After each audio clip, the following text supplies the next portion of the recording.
నమస్కారం ఘంటారావానికి స్వాగతం. ముందుగా ప్రధాన అంశాలు. దేశాన్ని వికసిత భారత్గా మార్చేందుకు వచ్చే 5 ఏళ్లు కీలకం. భాజపాకు 370 స్థానాలు ఇవ్వాలని ప్రజలను కోరిన ప్రధాని మోదీ. జేపీ నడ్డా సారథ్యంలోనే సార్వత్రిక ఎన్నికలకు భాజపా పదవీకాలం పొడిగిస్తూ జాతీయ కార్యవర్గ సమావేశాల్లో నిర్ణయం.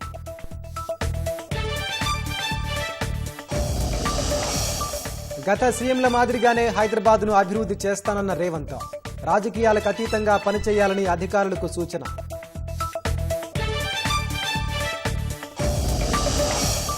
డ్వాక్రా మహిళలకు త్వరలో వడ్డీ లేని రుణాలు ఇస్తామన్న భట్టి. భద్రాచలం ఐటీడీఏలో గిరిజనుల అభివృద్ధి కార్యాచరణపై దిశానిర్దేశం. అన్నారం బ్యారేజీలో విడతల వారీగా నీరు దిగువకు విడుదల. ఖాళీ చేసిన తర్వాత మరమ్మతులు చేపట్టనున్నట్లు సర్కార్ వెల్లడి.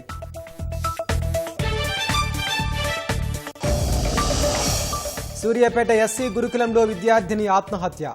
వరుస బలవన్మరణాలపై బారాస ఎమ్మెల్సీ కవిత ఆందోళన.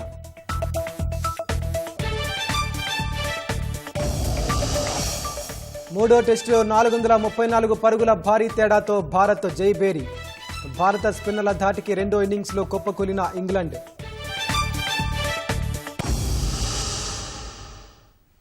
దేశ ప్రయోజనం కోసమే వచ్చే ఎన్నికల్లో భారీ మెజార్టీ ఆశిస్తున్నట్లు ప్రధాని నరేంద్ర మోదీ తెలిపారు. దేశాన్ని వికసిత భారత్గా మార్చేందుకు వచ్చే 5 ఏళ్లు చాలా కీలకమన్నారు.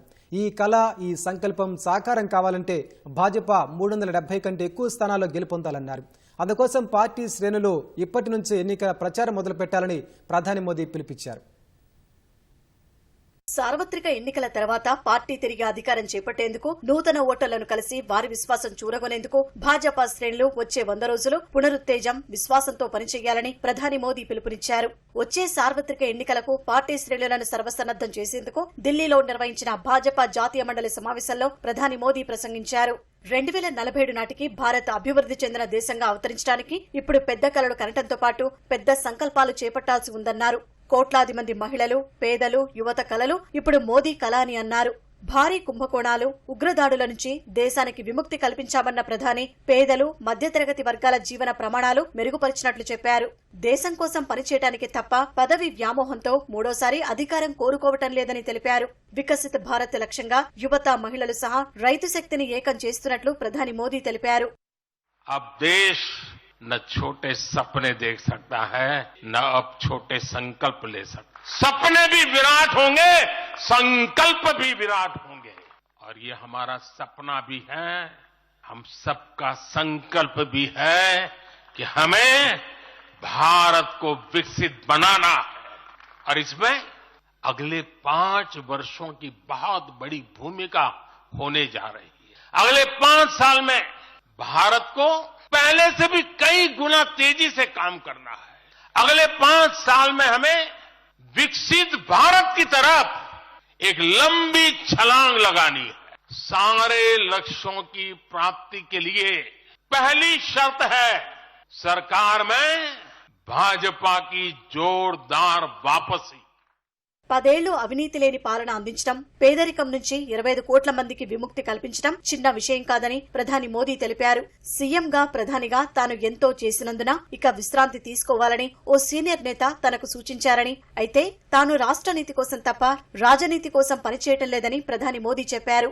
भारत को $1 ट्रिलियन की अर्थव्यवस्था बनने में लगभग 60 साल लगे थे. 2014 में जब देश ने हमें अवसर दिया, 2 ट्रिलियन मार्क भी बहुत बड़ा लग रहा था. लेकिन 10 वर्षों में हमने अपनी अर्थव्यवस्था में $2 ट्रिलियन और जोड़ दिया.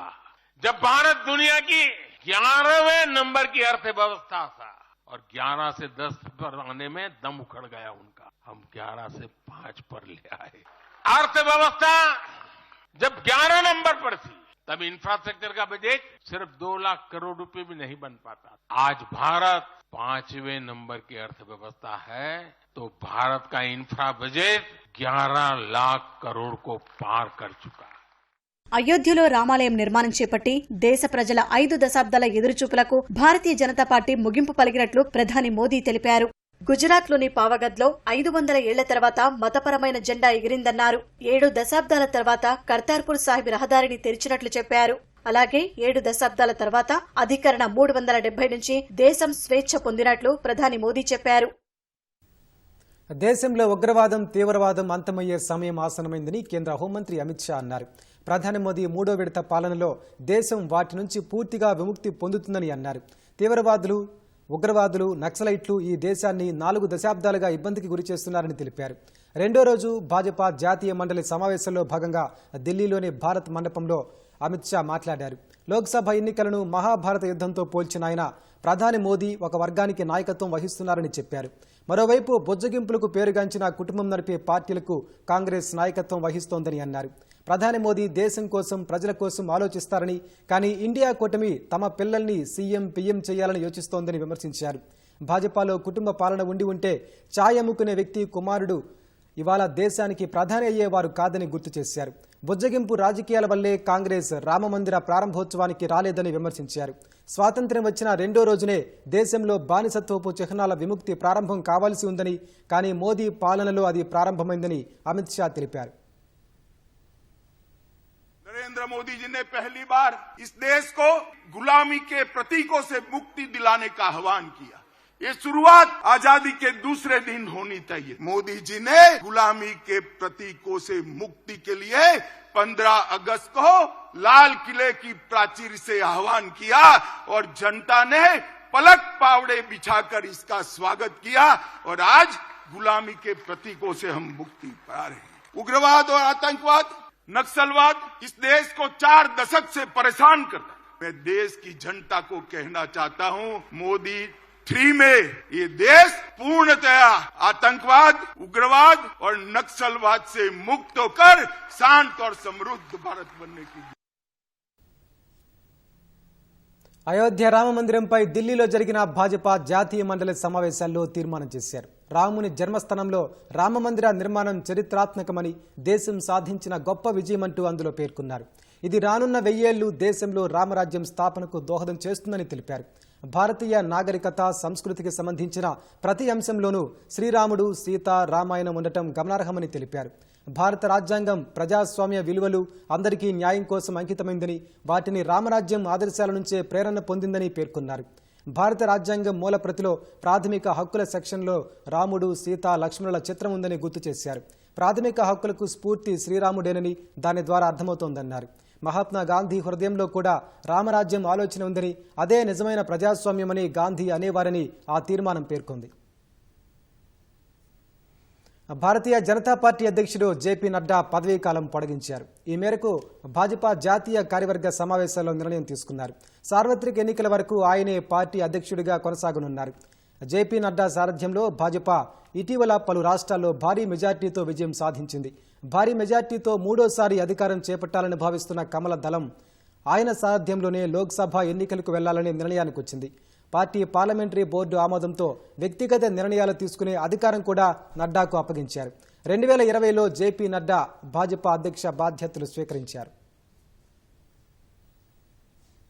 ఏ నగరంలో శాంతి భద్రతలు ఉంటాయో ఆ నగరం అభివృద్ధి చెందుతుందని సీఎం రేవంత్ రెడ్డి అన్నారు. గత 30 ఏళ్ల నుంచి హైదరాబాద్ అభివృద్ధికి చంద్రబాబు, వైఎస్ఆర్, కేసీఆర్ ఎంతో కృషి చేశారన్న రేవంత్, రాజకీయాలకు అతీతంగా వారు తీసుకున్న నిర్ణయాలను కాంగ్రెస్ ప్రభుత్వం ముందుకు తీసుకెళ్తుందని చెప్పారు.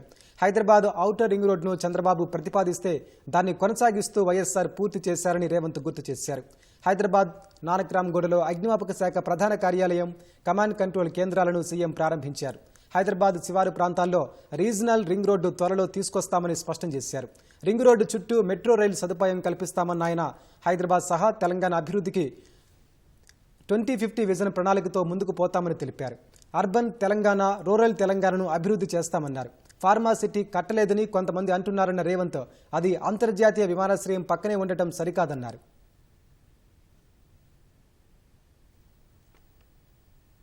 ఏ నగరంలో అయితే శాంతి భద్రతలు ఉంటాయో ఆ నగరానికే పెట్టుబడులు వస్తాయి. ఈ హైదరాబాద్ నగరంలో ఒకప్పటి వాతావరణం నుంచి బయటకు తీసుకొచ్చి మత కలహాల నుంచి శాంతి భద్రతల సమస్యను పరిష్కరించుకుంటూ ఆనాటి ప్రభుత్వాలు ఒక విధానాన్ని నెలకొల్పినాయి. కాబట్టి ఈరోజు ఈ స్థాయిలో మన నగరం పోటీ పడుతుంది. తప్పకుండా అది చంద్రబాబు నాయుడు గారు కావచ్చు, రాజశేఖర రెడ్డి గారు కావచ్చు, చంద్రశేఖరరావు గారు కావచ్చు. గత 30 సంవత్సరాలు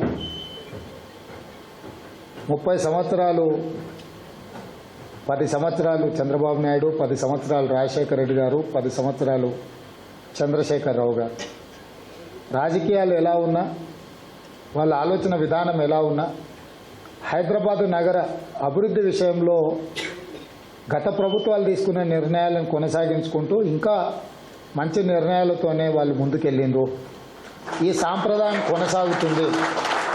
ఈ నగరం వేగంగా అభివృద్ధి చెందడానికి గత ముఖ్యమంత్రులు ఏ ప్రయత్నం చేసిండ్రో వాళ్ళ ముగ్గురి అనుభవాల నుంచి పాఠాలు నేర్చుకొని కొత్తగా నూతనంగా ఇంకా హైదరాబాద్ నగరాన్ని అభివృద్ధి పదం వైపు వేగంగా నడిపించడానికే మా ప్రభుత్వం ప్రయత్నం చేస్తుంది. వేగంగా అభివృద్ధి చెందాలి అని అంటే మొత్తం తెలంగాణకి మెగా మాస్టర్ ప్లాన్ ఉండాలనేది మా ప్రభుత్వ విధానము. 2050 మెగా మాస్టర్ ప్లాన్ తెలంగాణకు ఆలోచన. ఉమ్మడి వరంగల్ జిల్లాను ఐటీ పారిశ్రామికంగా అభివృద్ధి చేస్తామని మంత్రి శ్రీధర్ బాబు స్పష్టం చేశారు. హనుమకొండలోని పద్మాక్షి అమ్మవారిని శ్రీధర్ బాబు కుటుంబ సమేతంగా దర్శించుకున్నారు. హైదరాబాద్ తరహాలో వరంగల్ జిల్లాను అభివృద్ధి చేసేందుకు ప్రభుత్వం చిత్తశుద్ధితో పనిచేస్తోందని వెల్లడించారు. విద్యార్థుల్లో నైపుణ్యం పెంపొందించేందుకు జిల్లాలో స్కిల్ యూనివర్సిటీలను ప్రారంభిస్తామన్న ఆయన త్వరలో బహుళజాతి పరిశ్రమలను జిల్లాకు తీసుకొస్తామని అన్నారు. వరంగల్, హనంకొండ ఈ 2 టైర్ సిటీ హైదరాబాద్ తర్వాత పరిశ్రమలకు సంబంధించి కానీ, ఐటీ రంగానికి సంబంధించి కానీ పెద్ద ఎత్తున అభివృద్ధి చేయాలని ప్రభుత్వ ఆకాంక్ష.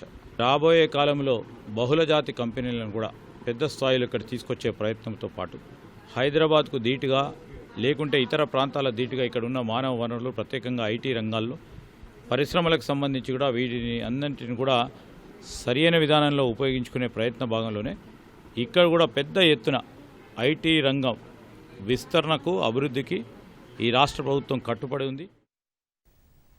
రాష్ట్రంలోని డ్వాక్రా మహిళలందరికీ మళ్లీ వడ్డీ లేని రుణాలు అందిస్తామని ఉప ముఖ్యమంత్రి మల్లు భట్టి విక్రమార్క తెలిపారు. భద్రాద్రి కొత్తగూడెం జిల్లా భద్రాచలంలోని ఐటీడీఏ కార్యాలయంలో జరిగిన పాలక మండలి సమావేశంలో మంత్రులు కోమటిరెడ్డి వెంకటరెడ్డి, తుమ్మల నాగేశ్వరరావుతో కలిసి ఆయన పాల్గొన్నారు. భద్రాద్రి కొత్తగూడెం, ఖమ్మం, మహబూబాబాద్, ములుగు జిల్లాల ప్రజాప్రతినిధులు కూడా హాజరయ్యారు. ఐటీడీఏ పరిధిలోని గిరిజనుల అభివృద్ధి కార్యాచరణపై సమావేశంలో చర్చించారు. 4 ఏళ్లుగా ఐటీడీఏ పాలక మండలి సమావేశం జరగలేదని, ఇప్పటి నుంచి ప్రతి 3 నెలలకోసారి నిర్వహిస్తామని భట్టి విక్రమార్క చెప్పారు. గిరిజనులకు విద్య, వైద్యం విషయంలో లోటు ఉండకూడదని అధికారులకు స్పష్టం చేశారు. ఆశా వర్కర్స్కి, అంగన్వాడీ వర్కర్స్కి, ఏఎన్ఎంస్కి, వంట చేసే మహిళలకి, హాస్టల్లో వంట చేసే మహిళలకి జీతాలు 18 నెలల నుంచి రావట్లేదు. ప్రతి నెల జీతాలు టంచన్గా అందేటువంటి కార్యక్రమాన్ని చేపట్టబోతా ఉన్నాం. ఇప్పటికే మొదలుపెట్టాం. అట్లాగే రాష్ట్రంలో ఆనాడు కాంగ్రెస్ ప్రభుత్వం మొదలుపెట్టినటువంటి డ్వాక్రా మహిళా సంఘాలకి వడ్డీ లేనటువంటి రుణాలు ఇచ్చేవాళ్ళు. గత 8 సంవత్సరాలుగా ఆ వడ్డీ లేనటువంటి రుణాలు మహిళలకి పూర్తిగా బంద్ చేశారు. మళ్ళీ తిరిగి ఇందిరమ్మ రాజ్యం వచ్చింది కాబట్టి వడ్డీ లేని రుణాల్ని తిరిగి మహిళా సంఘాలకు మొత్తానికి ప్రారంభం చేయబోతా ఉన్నాం. కాళేశ్వరం ప్రాజెక్టులో భాగమైన అన్నారం బ్యారేజీలో సీపేజీని అరికట్టేందుకు అవసరమైన పరీక్షల కోసం నీటిని ఖాళీ చేస్తున్నారు. తొలుత 2000 క్యూసెక్కుల చొప్పున నీటి విడుదల ప్రారంభించిన అధికారులు 10 గేట్ల ద్వారా 8000 క్యూసెక్కులకు పెంచారు. మొత్తం 2.5 టీఎంసీల నీటిని దిగువకు వదిలేయనున్నారు. మేడిగడ్డ బ్యారేజ్ కుంగిన తర్వాత పరిశీలించిన జాతీయ డ్యామ్ సేఫ్టీ అథారిటీ బృందం అన్నారం, సుందిల్లా బ్యారేజీలకు కూడా సమస్య వచ్చే అవకాశం ఉందని, అక్కడ నీటిని ఖాళీ చేసి పరీక్షించాలని సూచించింది. తర్వాత సిడబ్ల్యూఎస్ డ్యామ్ సేఫ్టీకి సంబంధించిన 3 అధికారుల బృందం కూడా అన్నారం బ్యారేజీని పరిశీలించి సూచనలు చేశారు. ఈ మేరకు అధికారులు నీటిని విడుదల చేస్తున్నారు. అన్నారం నుంచి వదిలిన నీరు మేడిగడ్డకు చేరనుండగా అక్కడి నుంచి దిగువకు వదలనున్నారు. కాంగ్రెస్ ఇచ్చిన హామీలను అమలు చేసే వరకు ప్రధాన ప్రతిపక్షంగా నిలదీస్తూనే ఉంటామని మాజీ మంత్రి నిరంజన్ రెడ్డి స్పష్టం చేశారు. ఇచ్చిన గ్యారంటీలకు, బడ్జెట్ కేటాయింపులకు పొంతన లేదని ఆయన ఆక్షేపించారు. అసెంబ్లీలో ఒక్క హరీష్ రావును ఎదుర్కొనేందుకు 6 మంత్రులు ఏకమై దాడి చేశారని నిరంజన్ ఆరోపించారు. హిమాచల్ ప్రదేశ్లో కాంగ్రెస్ హామీలపై పోరాడే భాజపా తెలంగాణలో ఎందుకు మౌనవ్రతం దాల్చిందో చెప్పాలని డిమాండ్ చేశారు. ఒకరు కాదు ఇద్దరు కాదు ముఖ్యమంత్రులు సహా 6 మంత్రులు ఏకకాలంలో మా హరీష్ రావు గారిని ఎదుర్కోవడానికి కసరత్తు చేసినారు శాసనసభ. సంబంధం లేనటువంటి శాఖలకు సంబంధించినటువంటి మంత్రులు కూడా ఏకకాలంలో 5-6 మంత్రులు ఇంటికాల మీద లేచి నిలబడి ఇంటరప్ట్ చేసి మాట్లాడుతూ ఉంటారు. వారు ఎట్లా వ్యవహరించింది అనేది వారే ఒకసారి పునఃసమీక్ష చేసుకుంటే మంచిదని చెప్పి మేము భావిస్తున్నాం. హిమాచల్ ప్రదేశ్ లో అక్కడ ఉండేటువంటి ప్రతిపక్ష పార్టీ బీజేపీ వాళ్ళు ఆందోళన చేస్తుంది. కాంగ్రెస్ పార్టీ ఇచ్చినటువంటి 10 హామీలు ఏమైనాయని. అదే బీజేపీ మరి ఈ రాష్ట్రంలో ఎందుకు మాట్లాడతలేదో అర్థం కాదు. కాంగ్రెస్ భారతీయ కాంగ్రెస్ అయిందా లేకుంటే బీజేపీ ఇండియన్ నేషనల్ బీజేపీ అయిందా? ఆ 2 పార్టీల వాళ్ళు ప్రజలకు సమాధానం చెప్పాలి. కాబట్టి కోతలు మొదలు పెట్టిండ్రు. 3 ఎకరాలకు మించి ఎక్కడ కూడా రాష్ట్రంలో రైతు బంధు పడలేదు. దీని మీద ప్రభుత్వం స్పష్టతనియాలని చెప్పి మేము డిమాండ్ చేస్తా ఉన్నాం. మీరు చెప్పిన విషయాలు అమలు చేయమని అడగడానికే కదా మేము ఉన్నది. సూర్యాపేట జిల్లా ఇమాంపేట ఎస్సీ గురుకుల పాఠశాలకు చెందిన విద్యార్థిని అస్మిత ఆత్మహత్యకు పాల్పడింది. మోతెం మండలం బుర్కచెర్ల గ్రామానికి చెందిన అస్మిత హోంసిక్ సెలవుల్లో హైదరాబాద్లో ఉంటున్న తల్లి వద్దకెళ్లింది.